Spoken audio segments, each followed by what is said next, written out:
حضرت امام مہدی کی آمد سے قبل نشانیوں کا ظہور روایات میں اس طرح ملتا ہے۔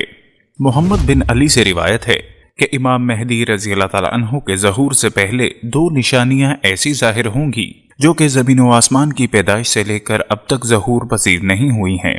اول یہ کہ ماہ رمضان کی پہلی تاریخ کو چاند گرہن ہوگا، اور دوسری یہ اسی ماہ کے نصف میں سورج کو بھی گرہن لگے گا۔ جب سے اللہ تعالیٰ نے زمین و آسمان پیدا فرمائے ہیں، چاند سورج کو اس طرح کا گرہن کبھی نہیں لگا۔ سنن دارقطنی حدیث 10۔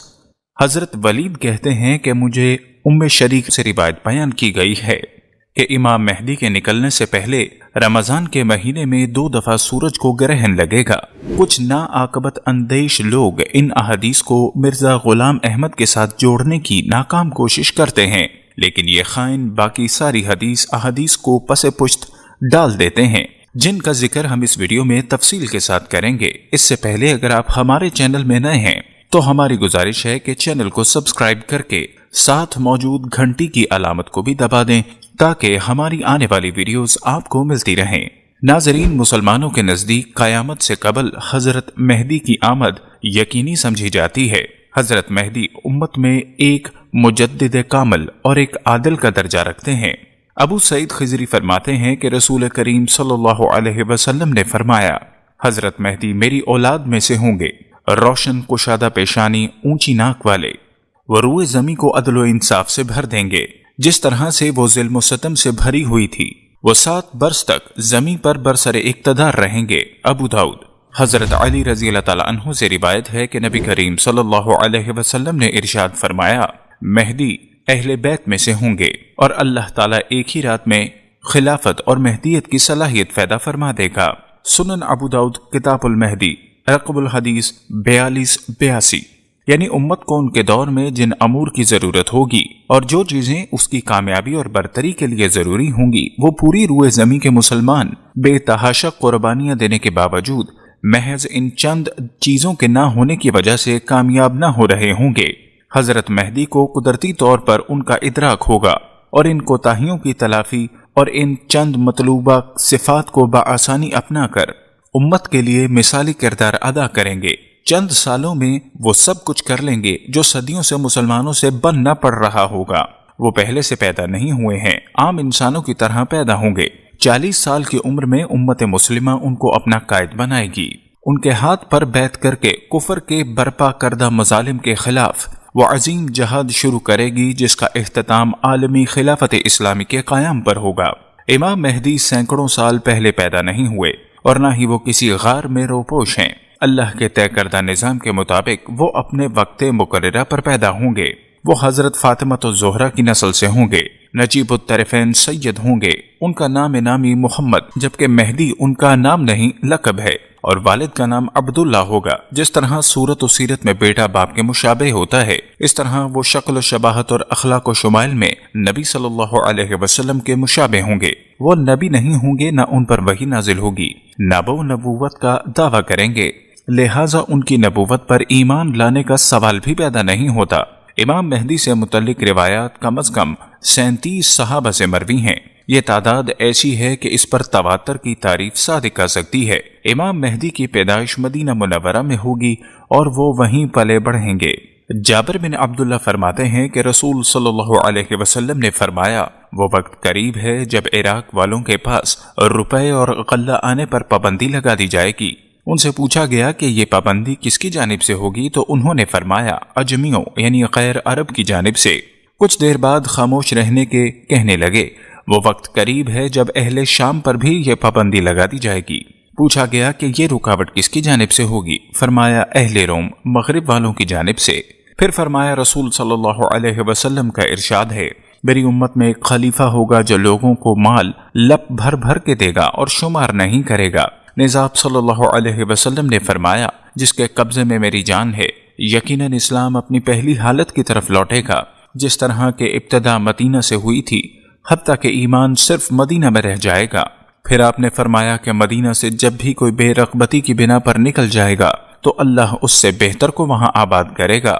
کچھ لوگ سنیں گے کہ فلاں جگہ پر ارزنی اور باغ و زراعت کی فراوانی ہے تو مدینہ چھوڑ کر وہاں چلے جائیں گے۔ حالانکہ ان کے واسطے مدینہ ہی بہتر تھا کہ وہ اس بات کو جانتے نہیں۔ ابو صالح تابع نے ابو ہریرہ سے روایت کیا کہ مصر پر بھی پابندیاں لگائی جائیں گی۔ ام المومنین ام سلمہ رضی اللہ تعالی عنہما فرماتی ہیں، میں نے رسول صلی اللہ علیہ وسلم کو فرماتے ہوئے سنا، خلیفہ کی وفات پر اختلاف ہوگا۔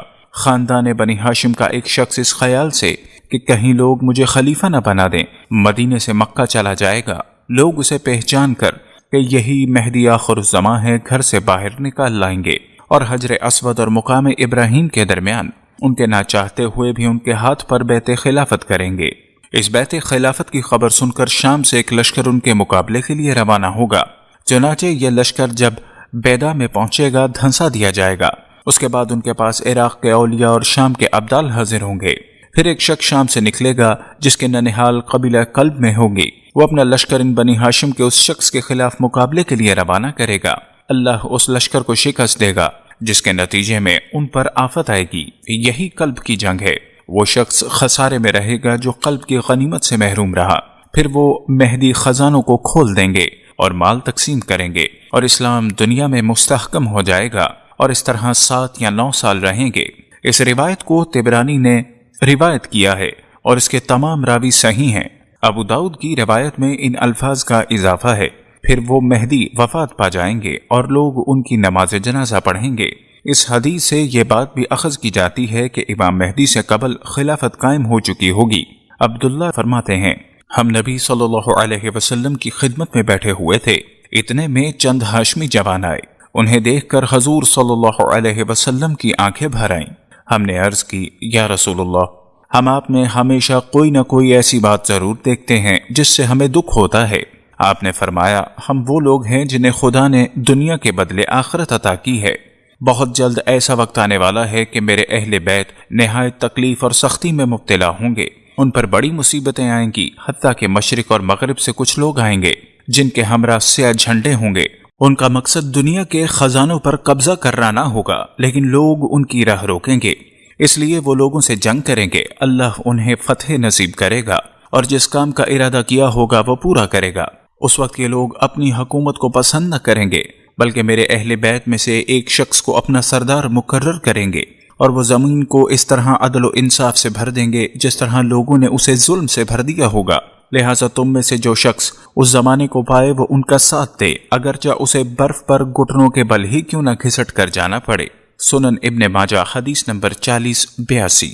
حضرت علی بن ابی طالب کرم اللہ وجہ سے روایت ہے کہ رسول اللہ صلی اللہ علیہ وسلم نے فرمایا، آخری زمانے میں ایک فتنہ ہوگا جو لوگوں میں اس طرح رچ بس جائے گا جیسے سونا اپنے معدن میں حل ہو جاتا ہے۔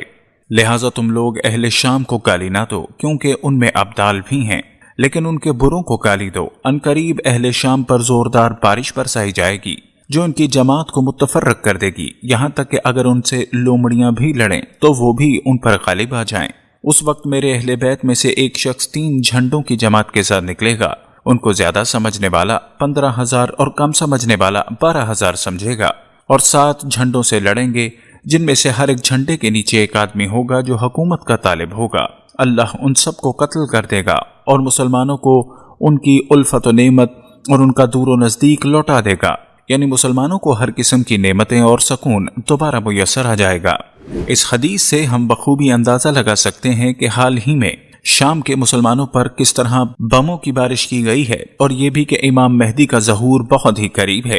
امام مہدی کے دور میں لڑی جانے والی جنگوں میں ایک بات ذہن میں رکھنی چاہیے کہ حضرت مہدی کے وقت جنگ عظیم ہوگی، یعنی حق و باطل کا آخری معرکہ ہوگا جس میں دونوں فریقوں میں سے کوئی بھی اس وقت تک پیچھے نہیں ہٹے گا جب تک اس کی قوت ختم نہ ہو جائے۔ لہٰذا یہ جنگ کئی بڑی جنگوں پر مشتمل ہوگی۔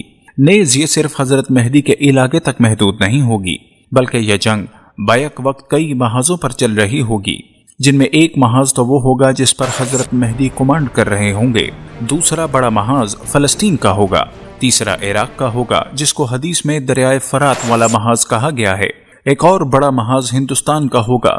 اس کے علاوہ بھی کئی چھوٹے محاذ ہو سکتے ہیں، البتہ ان تمام محاذوں کے مرکزی کمانڈ حضرت مہدی کے ہاتھ میں ہوگی۔ حضرت مہدی کس محاذ پر ہوں گے اور کہاں سے تابوت سکینہ نکال کر لائیں گے؟ نیز دجالی ابلیسی نمائندوں نے حضرت مہدی اور حضرت عیسیٰ کے خلاف کیا کیا تدبیریں کی ہیں، ان جنگوں پر تفصیلی بحث ہم اپنی آنے والی ایک ساتھ میں کریں گے۔ ستعود شام للحياة بهية